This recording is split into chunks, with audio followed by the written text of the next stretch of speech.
All right. Yeah, looks pretty good. I've been trying to get this in the. Yeah, you got to get this 5 solas. I love it. All right. Well, welcome again to Harborcast, the official podcast of Harbor Church in Mooresville, North Carolina. I'm here with my good friend Ben Murray, and I'm excited about. We're actually doing a 3-part series because this topic is just. It's just huge. Honestly, you could do a whole podcast on just this. But we're going to be talking about Christianity and Buddhism. It's not a topic that's often talked about, but ironically enough, it's kind of everywhere. So, Ben, you just want to tell people, why are you interested in this at all? What's your background or history? Yeah, so my interest started probably when I was 14 years old. I received a calling from the Lord to reach China as a people group, and that to me was a catalyst to begin learning about the Chinese history and how rich it is, just from like the Ming Dynasty to, there's thousands of years of rich history. Right. And with that too is religion.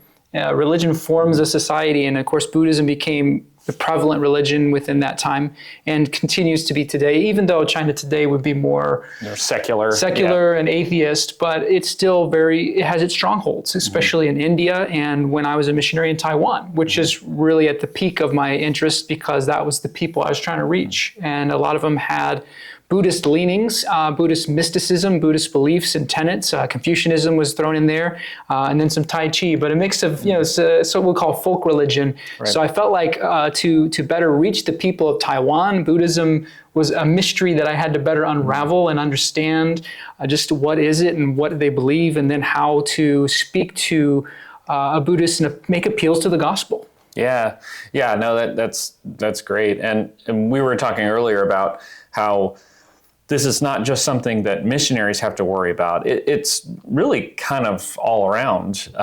In thinking about Buddhist and even Hindu influences within even American culture today, really, maybe you could go back to like the Beatles were kind of the beginning of that. But you can't walk into a Target or a Walmart without seeing mugs having Buddhist quotes on them, or like mindfulness, relax more, right, let go, something or even something like yoga that is so ubiquitous everywhere, and very few people think about the Hindu background to a lot of those things. So I really think it's quite relevant, and even in shows like it has influences on Star Wars and other movies, things like that. Yeah. What is Yoda's quote? He says, luminous beings are we, not this crude matter. Yes. And that's very much in line with Buddhism. Yeah. It really is. Yeah. So we've been somewhat desensitized already. Oh, 100%. To Buddhism in the West, even though it was an Eastern philosophy and religion, it's made its way into our culture, and even in the movies and shows we watch. Like you, for example, look at the show Lost. I don't know if you remember. I remember Lost. Yeah, we used to watch it all the time. And the symbolism and references, it was funny because as I was studying this topic for my thesis, we were watching Lost. And at that point in time, I was very keen on certain symbols. And so you see the Dharma. Yes, the Dharma initiative. Exactly. And that's Buddhist. Yeah. And I also see, at least in some circles, its influence on the Christian church as well, because it's marketed oftentimes as spirituality without any tie to necessarily theology or religion. So especially in charismatic circles and things like that, if you know anything about Bethel Church out in California, and some of the practices that they do are oftentimes connected to cult Hindu practices and things like that. So it's not just for the culture out there, it's also impacting the church as well. Which makes me think, you think the stigma of traditional Western Christianity has a bad taste in some people's mouths, and so in a way Buddhism shows up as the new kid on the block, and it's sort of like, oh, this is new, and it doesn't have any of those stigmas, so we feel perhaps as a society easier or like less hostile. So it's approachable in a way that perhaps Christianity has lost its charm. And that might be part of our problem as the church for not showing grace and truth the way we should. But and also there's an allure to the spirituality. So this, forgive me if this is not a show that you particularly like, but Ace Ventura: When Nature Calls. It's my Gertie, right? It's a guilty pleasure. But the movie begins with him in a Buddhist monastery. And the whole idea is going into the monastery, being quiet and silent. It offers an alternative to the busyness. Sometimes, even if you think about in church context, the busyness at church can be like you're always studying, you're always doing this, you're always doing that. It's quiet, it's simplicity, and it's really attractive to a lot of, particularly I'm thinking, overly busy soccer moms, right? Who have got, their life is in chaos, and there's a spirituality that I don't have to be a member of a particular church or religion. I can just consume some of the spirituality and make myself feel more at peace. Yeah. I think that's actually a really good point you make, because Stephen Batchelor is a professor. Primarily, he's agnostic, but he's very pragmatic. He uses Buddhism and its practices to get the end result of that peacefulness the soccer moms are looking for through meditation or emptiness of the mind, like a total just disconnect and coming to the result. So he although doesn't believe in the mysticisms and the spiritualities of Buddhism, he likes the practice. Because he feels it offers something that you just described. Yeah. Well, let's get down into maybe just some general comments. I know we want to reserve for next week a more in-depth discussion, but help us understand what even is the differences between Christianity and Buddhism. Yeah, I think the biggest one is going to be impermanence of the soul. That's huge. So in other words, the soul isn't forever. It has an end. It has a beginning and an end. Whereas with Christianity, we believe in eternal soul, both for the believers and unbelievers, both. So eternal torment or eternal bliss, depending on your profession of faith and who you believe, and that is Christ alone, right? And correct me if I'm wrong, but particularly your personality continues, in Christianity. So in Christianity, your consciousness, you are, without sin, who you are in the next life, But I've heard it described to me as in Buddhism, it's like your soul's like a drop of water. And so when you die, it's like dropped in the ocean. So now you can't pick it out anymore, So it's the absolution of anything that would be unique to you. Uniqueness and individuality, all that isn't valued in Buddhism.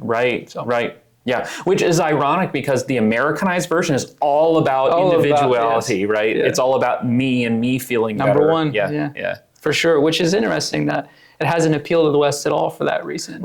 Perhaps some have become disenchanted with the individualism of the West, and perhaps like in Taiwan, I saw much more a societal norm to be group consideration. They're rule followers. Why? Because they're mindful of other people in line. It surprised me, at a Costco, if you get a free snack, you might be willing to wait if there's maybe 2 people ahead of you. You start getting 3, 4, 5 people in, and you're like, I'm out. This isn't worth the wait, for a little hors d'oeuvre or whatever. But in Taiwan, they would line up at a Costco for, out the door. It was just amazing to me. And I don't know if that has to do with individualism, a less idea of that or not, or Buddhist mindset. I couldn't be sure. It's just an interesting observation. Maybe this is probably take us too far afield, but I've often thought about perhaps that was some of the attractiveness to communism, at least in China, in the sense that communism is not about you as an individual don't matter. It's about the collective, and versus in America, at least still in many circles, the individual still matters. We talk about individual rights a lot.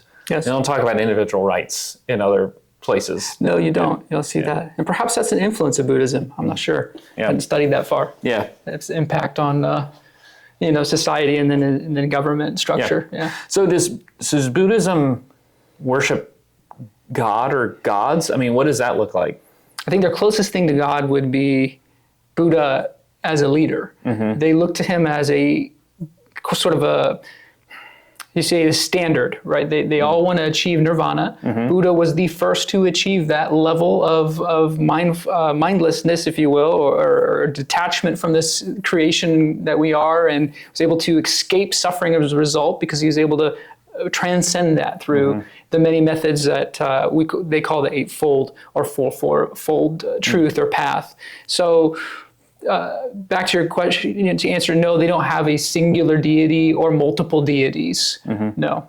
Yeah. So there's not like a conscious God who loves us or cares for us or is angry with us or anything else. It just is. Yeah, it just is. Yeah. The universe, karma. Yeah. You know, you ever seen on YouTube, like YouTube clips titled "Instant Karma"? Oftentimes, it's people who are enraged on the road, road rage, yes, and then their dash cam catches something mean they did, and then down the road they get run off the road by a deer or something. And they say, "Oh, like karma! That was karma. I like justice videos, of the universe is being served." You know? So they don't need a God to be that just creator. They look to the universe as the ebbs and flows of life and karma influencing the outcome. Right. Which may actually go back to what I was saying about Taiwan being rule keepers and all orderly in line, because bad karma reflects poorly on the next life. So their inclination, their moral moorings is this idea of karma.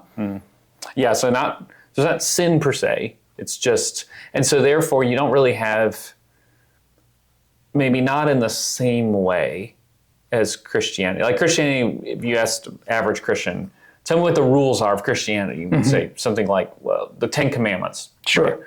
Really have rules like that other than, well, it's just what's going to promote nirvana versus not. Is that accurate? It's still about you as the individual. It's in your best interest to keep as close and adhere as close to the Four Noble Truths. And I'll list a few for you as kind of like what you mentioned 10 Commandments. Well, they have kind of their 8 commandments. Right. So here's a couple.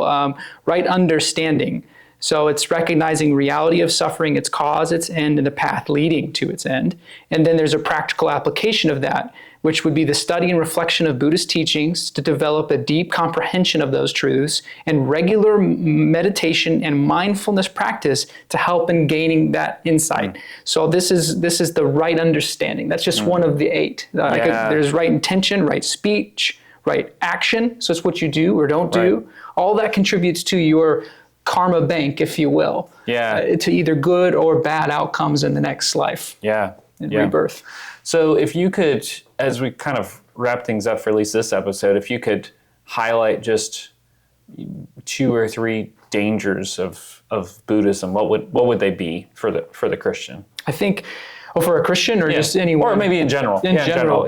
I think the disillusionment of Buddhism, and that would be a release from suffering through these practices, these moral do's and don'ts of their Buddhist teachings, that this will result in a peaceful life that we all want. We all want to escape from suffering. We don't want to be in pain. We hate seeing the evil in the world. And Buddha's solution is do these 8 things and you will live. I think that's the danger right there, is the lie that this will actually bring results that you want in this life or the life to come. Yeah. Well, that's awesome. That's fascinating. Well, there's so much more to talk about, but we're going to take a break, and hopefully you tune in next week as we just get a little bit more into the weeds of Buddhism. So thanks for joining us.